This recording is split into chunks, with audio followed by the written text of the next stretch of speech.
You're watching Score's Tech Tip Tuesday. Today we'll be talking about how to get more done using a project manager. In today's world, you may feel like there's more to do than you could ever get done in a day.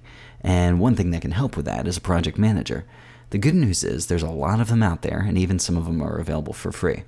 Now today we're going to be showing an example using Wunderlist, which is what our staff uses to stay in sync. It's cross-platform, meaning you can access it on a website, your phone, tablet, Windows, Mac, and more. And best of all, you can try it out for free. If you're on a Mac, some of my favorites are OmniFocus and Things by Cultured Code. You might also want to check out Evernote, which is available on Windows as well. Now, everybody's seen a to-do list before, but the cool thing about Wunderlist in particular is that it's collaborative, it can hold an infinite amount of items, and if you have the program available on your phone, they're always in sync and with you all the time. You can use these lists in any way that makes sense for you, but here are a few ideas that might help you out in your day-to-day. There's a default inbox list where you can get something out of your head. So let's say I want to call Susan, I want to get some cat food, I want to input a new listing. All right, here are 3 items that are in my inbox, and each of these might have more than one action associated with them. So after you get everything out of your head, there's a couple of things you can do here. First of all, by clicking on Call Susan, you can see there's an extra detail pane where I can set a due date and say I need to call her by next Wednesday. I can also say, hey, remind me on next Tuesday that it's almost due.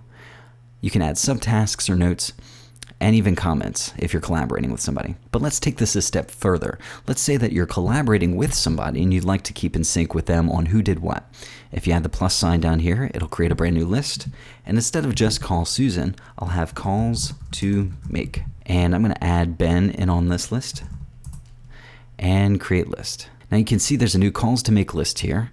And I'm going to put call Susan right in it by dragging it over. And now, in this list, both me and Ben can see Call Susan in the Calls to Make list. Pretty cool.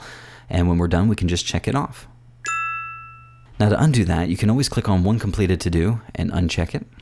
As soon as Ben accepts my invitation, I can assign this task to him so that he sees it in his list. Now, there are also some default lists in here that are really helpful. You can see items that are only assigned to you. You can see items that you've starred to prioritize. You can see the items that are due today or even this week.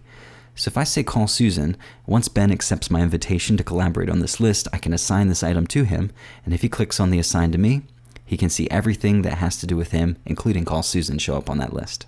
Of course, this is a huge subject, but there are some initial thoughts that might be able to make some of your project management a little more elegant. That's beginner level project management in Wunderlist, and that's today's Tech Tip Tuesday.